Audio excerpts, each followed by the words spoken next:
있는 성도님들과 인사하겠습니다. 믿음대로 됩니다. 말한 대로 됩니다. 기도한 대로 됩니다. 네, 아멘. 그렇게 될 줄로 믿습니다. 성전에서 40년 된 안전뱅이를 요한과 베드로가 고쳐주었습니다. 그리고 그들은 많은 사람들이 놀라하는 솔로몬 행각에 모인 사람들에게 말씀을 전했습니다. 그 당시에 안전뱅이를 알았던 모든 사람들은 자신의 눈으로 안전뱅이가 걸어다니는 것을 목격했고, 그들은 베드로는 때를 놓치지 않고 예수 그리스도에 관한 말씀을 전했습니다. 이 살아있는 말씀의 능력을 이미 경험하고 목격했던 사람들은 베드로의 말을 그냥 무시할 수 없었습니다. 그리고 그들은 베드로의 말을 믿었고 이것은 성전 전체에 커다란 반향을 불러왔습니다. 오늘 본문은 이 일이 발생하고 나서 종교 지도자들이 할 수 있는 사두개인들이 어떻게 대응했는지에 대한 말씀을 전해주고 있습니다. 먼저 1절과 2절에서 사두개인들의 반응을 보겠습니다. 함께 읽겠습니다. 사도들이 백성에게 말할 때에 제사장들과 성전 맡은 자와 사두개인들이 이르러 예수 안에 죽은 자의 부활이 있다고 백성을 가르치고 전함을 싫어하여. 아멘. 사도들이 백성에게 전할 때에 당연히 성전 안에 있던 사두개인들의 귀에도 이 소식이 들어갔습니다. 여기서 말하는 이 사두개인들이란 바리새인들과 구분되는 유대인의 주류 당파라고 할 수 있습니다. 이들의 대표의 이름이 사두개인 이유는 그들은 스스로 이 사독 제사장의 후예를 자처했기 때문입니다. 그 사독 제사장의 이름을 따서 사두개라고 지었습니다. 그래서 그들은 제사장 가문의 출신인 다수 제사장들로 구성되어 있고 이들은 당연히 이 유대인들 중에 귀족 출신의 집안들로 이게 모여져 있습니다. 그리고 사실 그들은 정치 집단이었습니다. 그래서 이들은 제사장 출신이 많음에도 불구하고 로마 정부와 이제 타협하면서 기득권을 누리고 현실 정치에 참여하는 그런 굉장히 현실적이면서 정치적인 그런 사람들의 구성이라고 알려져 있습니다.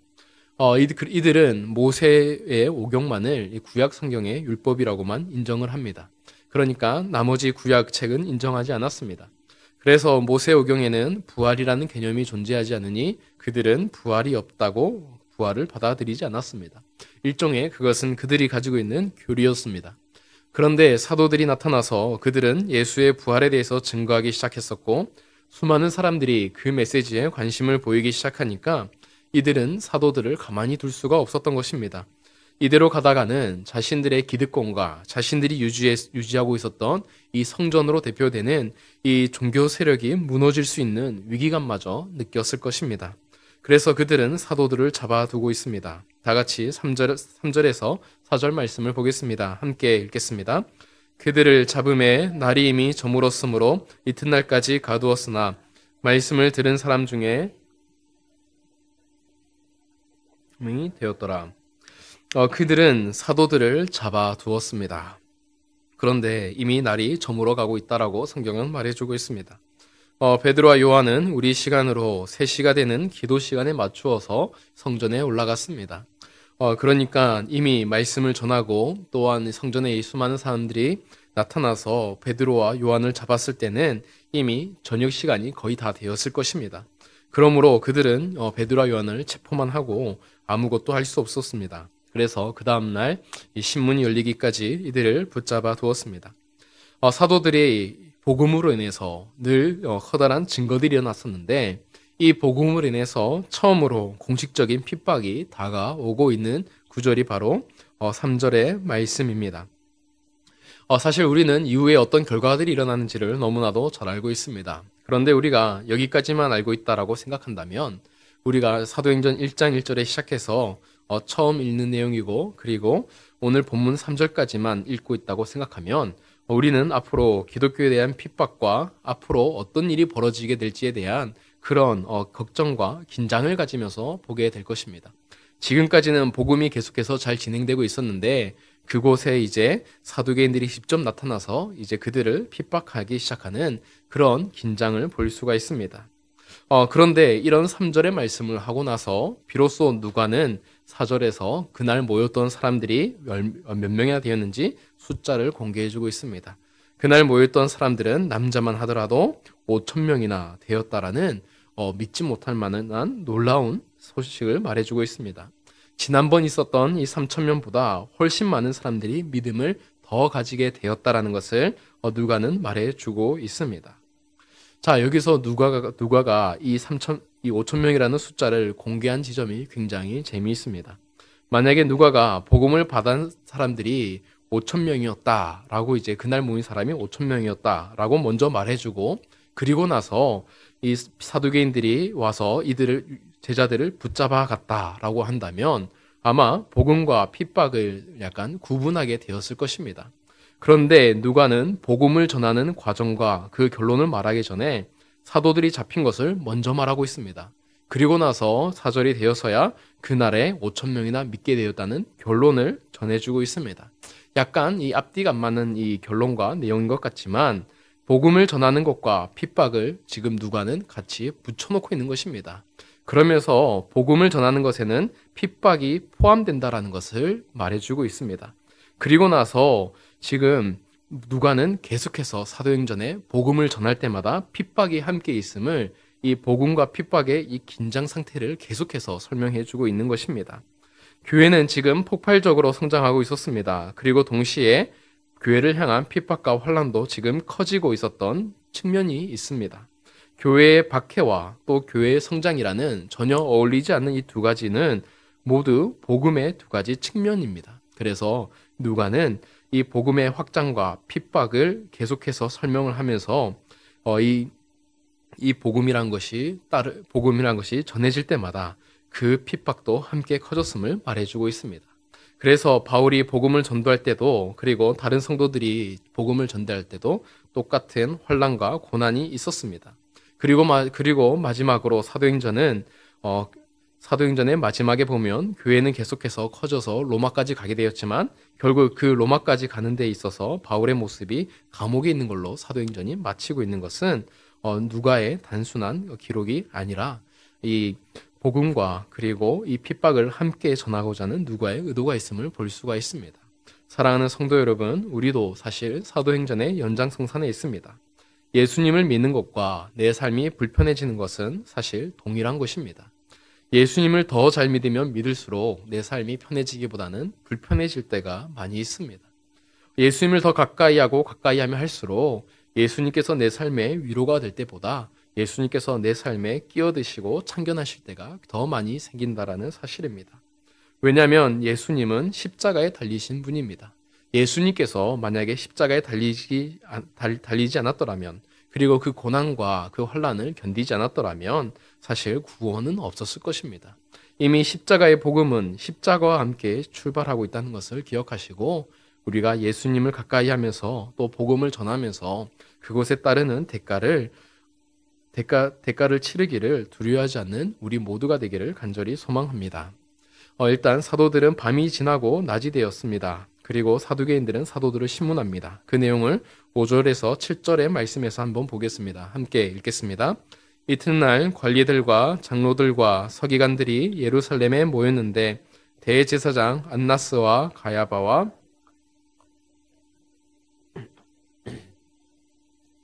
사도들을 가운데에 세우고 묻되 너희가 무슨 권세로 누구의 이름으로 이 일을 행하였느냐. 아멘.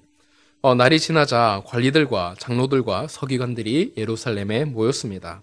그리고 그 가운데에 대제사장이었던 안나스와 가야바 그리고 요한과 알렉산더를 비롯한 그 문중에 있던 모든 제사장의 사람들이 다 참여하는 커다란 신문이 열려 있습니다. 이들은 이스라엘 최고의 종교 지도자들이었습니다. 누가 뭐래도 이들이 가지고 있던 종교적 지위와 사회적 지위는 일반 유대인들이 근처를 번접할 수 없는 그리고 쳐다볼 수 없는 그런 막강한 힘을 가졌던 사람들이었습니다. 그런 사람들이 다 모여 있다는 것입니다. 이들은 어렸을 때부터 이 성전을 가까이 했었고 이 성전에서 자랐으며 또한 이 성전이 자신의 직업에 하는 장소이자 이 성전이 편안했던 사람들이었습니다. 그렇게 그들은 성전의 주인이라고 생각하고 있었는데 갑자기 사도들이 그 성전에서 부활을 증거하는 것을 참을 수가 없었습니다. 그래서 사도들에게 너희가 도대체 무슨 권세와 누구의 이름으로 이런 일을 행하냐고 따져 묻고 있는 있는 것은 사실 자신들은 이 성전에서 말할 수 있는 권세와 능력을 가지고 있는데 너희들은 자격도 없고 너희들은 무슨 이유로 해서 이곳에서 함부로 가르치냐라는 그런 질책이 담겨 있던 말이었습니다. 성경에 기록된 말은 점잖았어도 이들은 지금 분노에 가득 찼을 것입니다. 이들의 분노를 이해할 수 있는 이야기가 있습니다. 이전 교회에서 사역할 때에 그 교회는 강변이 보이는 커다란 카페가 이제 3층에 있었습니다. 그곳에서는 여러 사람들의 모임과 만남들이 자주 이루어졌습니다. 교인들도 아닌 사람들이 왔었기 때문에 그 교회 입장에서는 그곳에서 누가 모이고 어떤 사람들이 모이는지 다 알 수 없었습니다. 어느 날 그런 점을 이용해서 신천지가 이 카페 안으로 들어왔습니다. 그리고 사람들은 일반적인 성경 공부를 하는 것이라고 여겼는데 어느 날 교회 카페에서 보니까 신천지가 공부를 하고 있던 것이 발견되었던 것입니다. 교육을 받았던 사람들은 당연히 교회에서 하는 카페이니까 그리고 성경 공부였으니 당연히 안전하다는 생각을 했을 것입니다. 그런 점을 이용해서 신천지가 들어와서 교회에서 신천지 공부하고 있는 것을 발견했습니다. 당연히 그들은 추방되었습니다. 만약에 우리 교회 카페에 신천지가 와서 자신들의 교리를 전하고 있다면 우리도 굉장한 열을 내면서 그들을 쫓아냈을 것입니다. 지금 사두개인들이 가지고 있는 이 분노는, 이 사도들을 향한 분노는 마치 그런 것입니다. 자신들의 구역에 와서 또한 자신들이 대대로 이게 물려받은 이 성전에 와서 갑자기 자격도 없는 이 사도들이 허가하지 않는 집회와 가르침을 전하고 있었고 많은 사람들이 그곳에 미혹되고 있다라고 생각했던 것입니다. 그들은 당연히 사도들을 없애버려야 될 사람이라 생각하고 그들을 쫓아내고 그들에게 단단히 충고하고자 이게 화가 났을 것입니다. 그래서 그들에게 도대체 무슨 이름으로 무슨 권세로 너희들이 이런 자격을 있느냐라고 따져 묻는 것입니다. 그러자 베드로가 이에 대한 대변을 하기 시작했습니다. 다 같이 8절에서 10절까지의 말씀을 보겠습니다. 함께 읽겠습니다.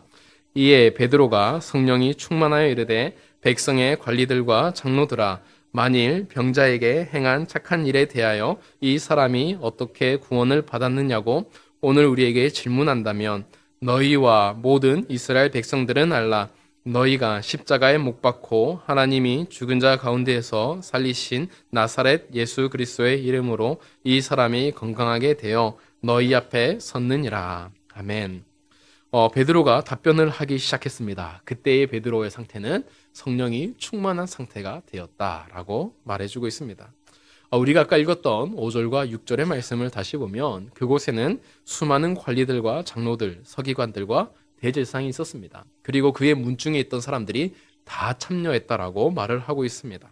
아마도 그곳에는 100명 이상 되는 그런 수많은 사람들이 있었을 것이고 그곳에 모인 한 사람 한 사람이 얼마나 대단한 사람들이었는지 이 누가는 다 기록해주고 있습니다. 사실 이 5절과 6절은 사도행전에 어떤 사람을 설명할 때에 누가는 굉장히 짧게 기록하고 있습니다. 그러나 5절과 6절을 보면 나름 누가 치고는 상세하게 기록하고 있는 것을 볼 수가 있습니다. 이런 대단한 사람들이 모여들었는데 이 반면에 이들 앞에 대답하는 베드로를 표현하는 것은 딱 두 마디였습니다. 성령이 충만하려 하는 이 두 마디로 가지고 베드로를 설명하고 있다라는 것입니다. 이 성령이 충만한 것, 이 성령이 충만한 베드로는 알고 보면 밤새 끌려와서 갇혀 있었던 베드로입니다. 힘도 없어서 복음을 전한다는 것으로 갇혀 있었던 베드로였습니다. 그러나 이 베드로 앞에 있던 사람들은, 앉아있던 사람들은 아무나 바로 끌어넣을 수 있을 만큼 힘이 있었던 그런 사람들의 모임이었습니다. 그러나 성령님이 임했던 사람은 그런 힘이 있던 사람, 그런 종교 지도자들 아니면 이 이력이 충만했던 사람들이 아니라 바로 언제든지 끌려다닐 수 있는 베드로에게 성령이 충만했다라는 것입니다. 하나님의 역사는 사회적으로나 종교적으로나 아니면 어떤 장소에 그리고 어떤 무리에 힘 있는 사람에게 임하는 것이 아닙니다. 하나님은 그냥 평범한 한 사람에 임하고 있습니다. 그 베드로에게 하나님이 임했던 것이었습니다. 성령이 충만한 사람은 이 세상의 기준으로 좋은 사람이 전혀 아니었습니다. 성령이 충만한 사람은 볼품이었고 부족하고 어리석은 같은 사람처럼 보입니다. 그러나 하나님만 바라보는 사람, 그 사람에게 성령이 충만했다라고 오늘 성경은 기록해 주고 있습니다. 이 베드로는 이 병자가 어떻게 일어나게 되었는지를 말해주고 있습니다. 그것은 바로 너희가 십자가에 못 박고 하나님이 죽은 자 가운데서 살리신 나사렛 예수 그리스도의 이름으로 이 사람이 건강하게 되었다라고 말하고 있습니다. 사두개인들은 지금 부활을 싫어하는 사람이라고 말하고 있습니다. 그런데 베드로는 그 부활을 다시 한번 강조하고 있는 것입니다. 하나님이 살리셨다라는 이 나사렛 예수의 이름으로 일어서게 된 전혀 타협이 없고 물러섬이 없고 당당한 베드로의 그 말을 우리가 볼 수가 있습니다. 그리고 나서 베드로는 더 추가 설명을 해주고 있는데요. 11절에서 12절까지의 말씀을 보겠습니다. 함께 읽겠습니다. 이 예수는 너희 건축자들의 버린 돌로서 집 모퉁이의 머릿돌이 되었느니라. 다른 이로서는 구원을 받을 수 없나니 천하 사람 중에 구원을 받을 만한 다른 이름을 우리에게 주신 일이 없음이라 하였더라. 아멘. 예수님을 베드로는 설명하면서 이 사두개인들에게 직접적으로 그들의 관점에 의해 설명하고 있습니다. 이곳에 모여있던 이 가야바와 안나스는 바로 예수님이 십자가에 달리기 전에 등장하는 십자가 사건의 주역이었습니다. 그들 앞에서 베드로는 당신들이 죽인 예수님을 하나님이 다시 살리셨다. 그것은 마치 건축자가 쓸모없는 걸로 보였던 돌덩이를 버렸는데 나중에 그 돌이 건축물의 가장 중요한 모퉁이의 머릿돌이 된 것과 같은 이치로 당신들은 버렸지만 하나님이 그를 살리셨다라고 말합니다. 그러면서 예수님의 이름으로 모든 사람이 앞으로 구원을 받게 되는 역사가 있게 될 것이라고 말을 해주고 있습니다.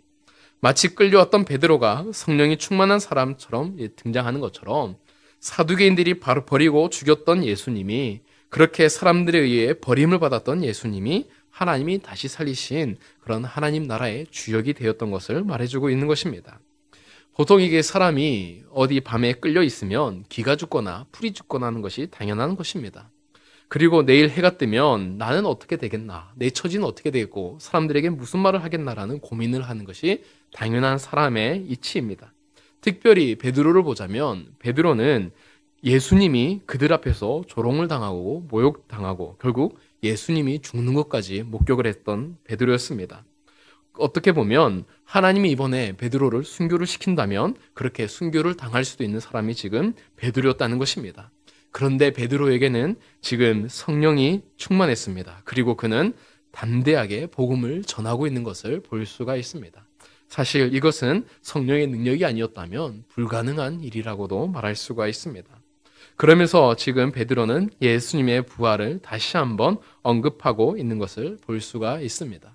지금 이 부활은 사두개인들이 자신의 힘을 동원하여서 없는 일로 만들어버리고 싶었던 일이었습니다. 그리고 제자들은 그 상황 가운데도 성령이 충만하여서 절대로 부활은 없는 일이 아님을 그 예수님의 부활을 전하고 있습니다. 지금 사도들에게 있어서 부활이란 것은 아무것도 바꿀 수 없는 놀라운 진리였다라는 것입니다. 사랑하는 성도 여러분, 제가 사실 얼마 전에 한 모임에 갔다가 이 오늘 본문에 딱 맞는 일을 경험하고 말았습니다. 제가 갔던 모임은 여러 명의 이 교인들이 모였던 모임이었습니다. 교파도 다양했었고 그곳에 오는 사람들의 직분도 다양했습니다. 목사님도 있었고 집사님도 권사님도 그리고 선교사님도 있었습니다. 그 중에 한 권사님께서 이 모임을 이제 주최하는 분에게 이런 질문을 던졌습니다. 갑자기 하나가 이제 궁금하셨다는 것입니다. 그것은 뭐냐면 예수님이 이 땅에서 이제 계실 때에 마지막으로 부활체로 계셨습니다. 그러고 나서 하늘로 올라가셨는데 그렇게 되면 혹시 나중에 예수님께서 다시 오실 때에 우리가 천국에 가서 만나는 예수님은 여전히 부활을 한 육신을 입고 계신 그 예수님이냐는 질문이었습니다. 저에게 물어봤더라면 저는 그것이 당연한 사실 아니겠냐고, 우리가 가면 이 도마처럼 예수님의 손의 못자국과 허리에 박힌 창의 상처도 확인할 수 있을 것이라고 이제 말을 하고 싶었습니다. 그런데 그 모임의 인도자는 뜬금없는 답변을 내놓았습니다. 그것은 우리는 잘 모른다라는 식의 답변이었습니다. 저는 순간 제 길을 의심하고 말았습니다. 그분은 이렇게 말했습니다. 예수님의 부활에 대한 수많은 연구와 수많은 논의가 있는데, 그리고 수많은 논문과 책이 있는데 어떤 신학자는 예수님의 부활은 육적인 부활이 아니라고 말하는 사람도 있고, 그리고 그것을 그냥 단순히 하나의 이야기라고만 생각하는 신학자도 있다고 우리가 계속해서 알아봐야 되고 연구를 해야 된다는 식으로 답변했다는 것입니다. 그러면서 이렇게 말했습니다. 혹시나 그것이 진짜가 아니더라도 예수님의 부활은 역사적인 사건이 아니더라도 그것은 교회에 있어서 굉장히 큰 의미가 있고 유익이 있다라는 식으로 이제 말했던 것입니다. 저는 그 답변을 들으면서 저 권사님 오늘 집에 가셔서 잠을 못 주무시겠구나라는 생각을 했습니다. 그동안 그분이 그렇게 믿고 있던 육적인 부활이 틀릴 수 있다는 말을 들었을 때에 그 충격이 얼마나 대단할까 싶었고 그 권사님은 실제로 그렇게 말하셨습니다. 그러자 제 옆에 있던 목사님께서 그것은 아니라고 사도신경에 분명히 부활을 말씀하고 있고 그리고 우리가 이 천국에 가면 부활된 예수님을 만날 것이라고 그렇게 이제 말해 주었습니다. 그럼에도 불구하고 그 권사님의 마음에는 충격이 사라지지 않았던 것 같습니다. 여러분은 어떻게 생각하십니까? 여러분은 그 의견에 동의할 수가 있습니까? 저는 그 사실을 경험을 하면서 정말 이번 설교와 딱 맞는 주제구나. 하나님이 주신 예화라고 생각을 했습니다. 저도 그런 말을 듣기가 정말 이제 쉽지 않았는데요. 부활은 기독교의 기본 진리입니다. 부활은 기독교에 있어서 부인할 수 없는 기본 진리입니다. 그것이 없다면 부활이 무슨 소용이 있겠습니까? 아무리 육체적인 부활이 실제로 없고 그냥 부활 이야기 자체가 우리에게 의미가 있다 한들 그것이 우리에게 얼마나 큰 의미가 되겠습니까? 좋은 이야기를 듣기 위해서 교회를 다니는 거라면 저부터도 교회를 다니지 않았을 것입니다. 아마도 그 모임에 있던 인도했던 분과 또 그분이 그렇게 말했던 신학자들은 기독교를 현대적인 관점에 맞추기 위해서 그리고 과학적으로나 사람들의 상식에 모순이 없도록 설명하려고 그렇게 말했는지도 이제 모르겠습니다. 그러나 제가 그 대화를 느끼면서 한 가지 깊이 느꼈던 이 사실은 그분들은 예수님을 어떻게 믿는지 모르겠지만 그분들은 그 부활하신 예수님을 가슴 깊이 그리고 확실히 그리고 그렇게 진하게 만난 적은 없을 것이라는 생각이 들었습니다.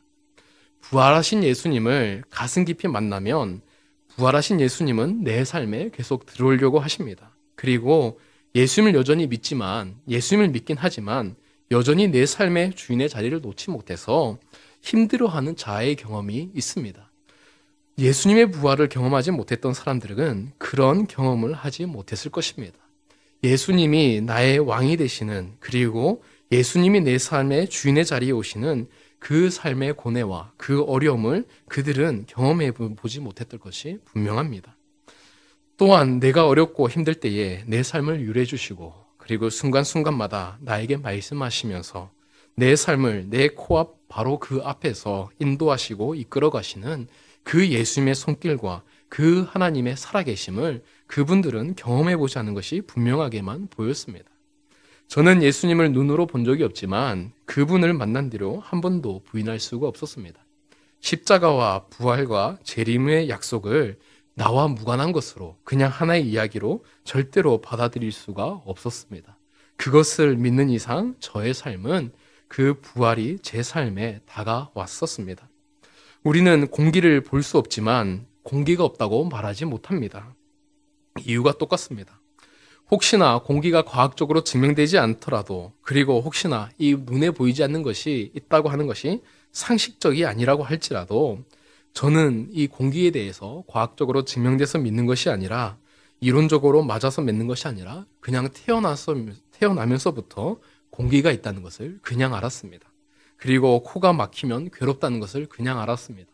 그리고 공기 대신에 연기를 마시면 그것이 내 몸에 안 좋다는 것을 그냥 체험으로 알았던 것입니다. 저는 아직도 태양이 우주 가운데 왜 떠 있는지 그리고 지구가 우주 가운데 왜 떠 있는지 이유를 설명할 수가 없습니다. 그럼에도 불구하고서 제가 오늘 이 가운데도 지구 가운데에 서 있음을 부인할 수가 없는 것처럼 부활은 이론과 지식으로 증명하는 것이 아니라 정말 생생한 경험과 체험으로 그것을 증명할 수 있는 것입니다.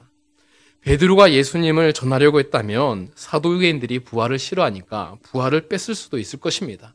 그러나 베드로는 그렇게 할 수 없었던 것이 예수님의 부활이 기독교의 진리였기 때문이었습니다. 예수님의 부활이 없었더라면 오늘 이 고난을 당하는 베드로도 없었을 것이고 그리고 안진뱅이가 일어설 수도 없었을 것이고 그리고 믿는 자들에 대한 역사도 없을 것이며 성령이 충만한 베드로도 있을 수가 없었기 때문에 베드로는 예수님의 부활을 그리고 자기와 함께 하시는, 부활하셔서 자신의 삶에 동행하시는 그런 예수님의 부활을 전하지 않을 수가 없었던 것입니다. 사랑하는 성도 여러분, 우리가 사는 시대에는 부활이 과학적으로 그리고 기독교가 말이 되지 않는다고 말할 수 있습니다. 왜냐하면 예수님은 과학을 뛰어넘으시긴 분이기 때문입니다. 그리고 사람의 생각을 뛰어넘으시긴 분이기 때문에 과학과 생각으로 예수님은 알 수가 없습니다. 그런데 성경은, 그리고 우리는 그 예수님이 우리를 위해 죽으시고 또한 우리를 위해 다시 사셨다는 것을 우리는 믿고 있습니다. 그리고 그 예수님이 나를 사랑하시며 날마다 나와 함께 하신다는 사실을 우리는 알고 있습니다. 이것이 우리가 부활을 무시할 수 없고 살아계신 예수님과 늘 동행하는 원리와 체험이라는 것입니다.